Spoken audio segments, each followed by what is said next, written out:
Lovely. Good morning, everyone. Bore da pawb.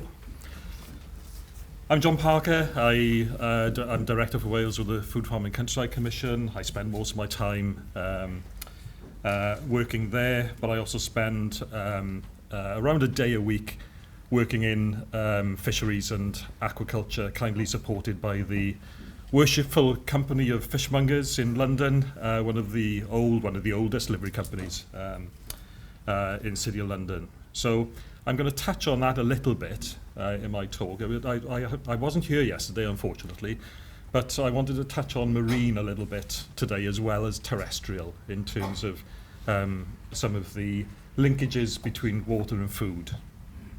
What I wanted to do from the front end is a little bit of framing and bring some citizens into the room.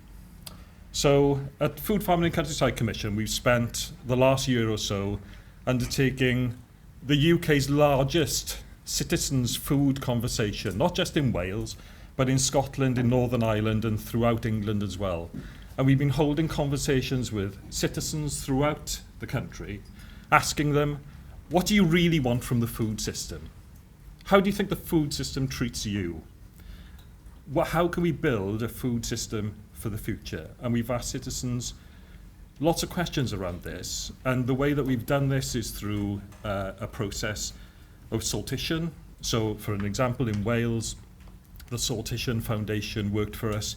We sent out 19,000 invites across postcodes, across Wales, that reflect really the political fabric of Wales in terms of our methodology and approach. So that whittled down to 75 citizens who took part. And they took part in 4 online sessions with us, with individuals who supported us from Sustainable Food Places, Shay and Alex from WWF helped citizens build a picture of the climate impacts on our food system. And what we've really wanted to do is take citizens through the food system at a global level, at a European, at a UK and a Welsh level, to help understand and frame what the food system means, and for them to think about on an informed basis, bringing them together for a deliberative discussion in Cardiff and Bangor at the end of that, to think about what they want, build a manifesto around the food system. So water is absolutely part of their concerns, and we'll learn a little bit about this as we go on. So I've always wanted to say this, play the tape. Tiwdor Williams, gyda'r enw, dwi'n byw yn Pencanewydd sydd yn ymyl Pwllheli. My name's Sue. I live in Deganwy. I'm originally from Liverpool. I'm a retired nurse. Hi, I'm Matt. I live in Menai Bridge in North Wales. I'm Nikki. I'm 45. I'm from Conisky in North East Wales. I'm a teacher. Sarah dwi'n byw yn Mangor, hefo 3 o blant efo mŵr. My name's Catherine. I live in a village just outside of Chester. I've got 3 children. My name's Meg. I live in Blaenau Ffestiniog. I'm from a farming family.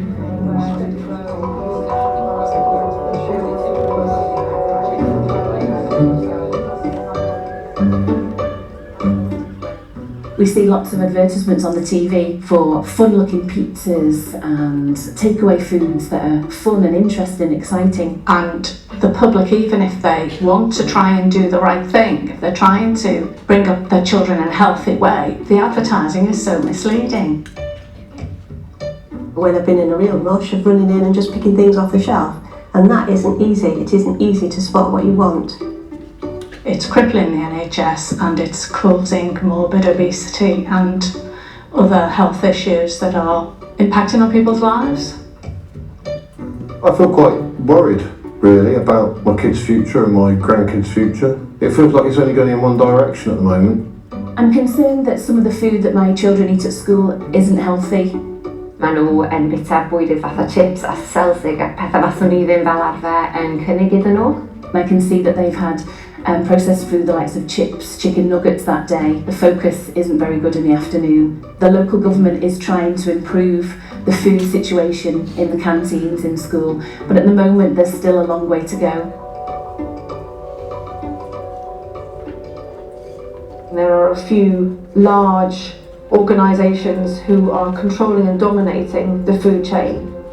So from the food production and farming, farms have got bigger and bigger, to food production, food processing, distribution and food retailing. We now have, I think it's 8 large organisations, businesses, supermarkets who are controlling the retail of food here in Britain. It means that each of those companies has too much control, has too much power. Dwi wedi bod yn ffortunus ar hyd y blynyddoedd o weithio hefo amaethwyr ac amaethyddiaeth. Ydy'r Llywodraeth dod yn nes at yr amaethwyr, siarad efo nhw a cael rhywbeth sydd yn mynd i weithio yn iawn at y dyfodol i bawb. People operate with their own free will, and that's people, organisations, businesses, within the frameworks they're allowed to work within. And I think ultimately governments have to set the framework to promote good behaviour and good practices and encourage that. I think government could specifically support regenerative agriculture and these sustainable farming systems, which are really first and foremost looking after our soil.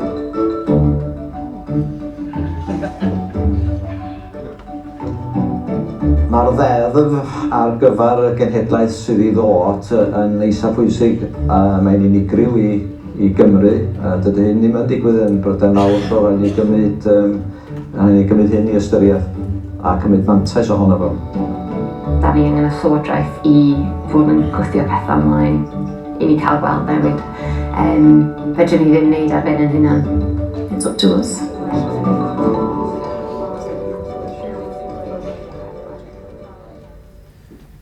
Brilliant, thanks very much for the video there. I wanted to bring that into the room so you could hear firsthand from citizens their thoughts with regard to their concerns, what they want from the food system, food and health. We heard discussions about food and nature this morning and the importance of nature in the public health agenda.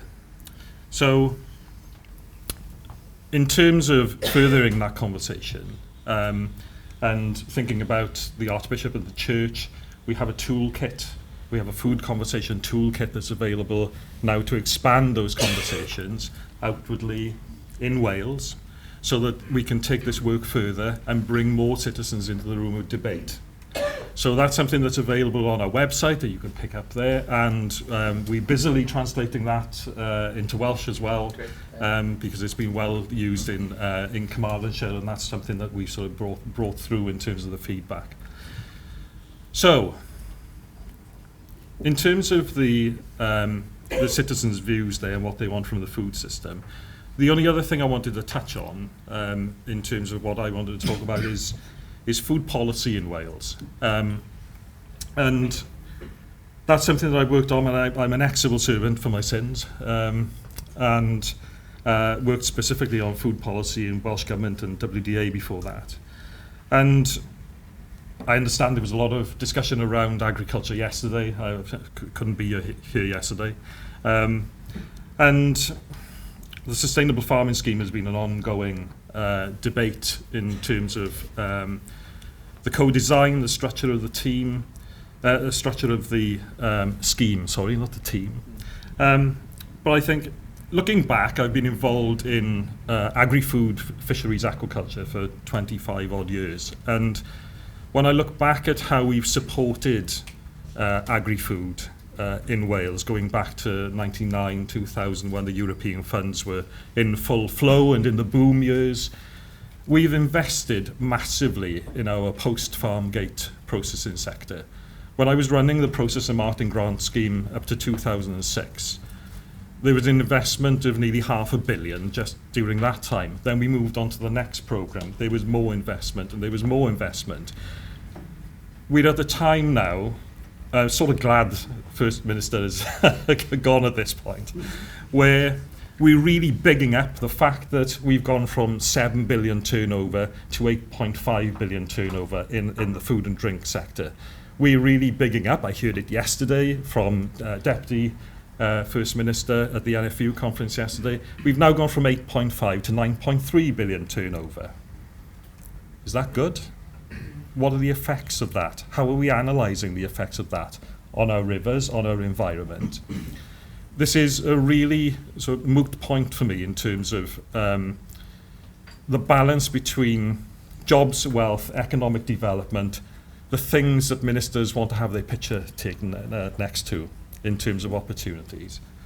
But where does this stop, and where do we look towards the Future Generations Act, the sustainability of this continued growth in our sector? So that's one thing in terms of food and water and food policy that I've wanted to raise really in terms of questioning our direction, our overall direction on pre-farm gate policy and post-farm gate food and drink policy, because the way I see it is that it's diverging at the moment. We've got the sustainable farming scheme and the modelling that's slightly out of date, that's been built around that. And then we've got a very productivist, growth-orientated post-farm gate sector. So how do we combine these two, and how do we ensure that, as citizens have raised with us, that they want, their points have been, they want safe, healthy, affordable food, but that should not be to the detriment of our natural environment in Wales. They've leaned very strongly into the polluter pays principle. Sorry, I'll have some water in a minute. So this has all been a brilliant exercise with citizens. We understand from them the importance of the environment to them, and we want to continue this conversation with them. So I'll stop there, and I'll hand over to some of my colleagues on the panel to carry on. Thanks very much.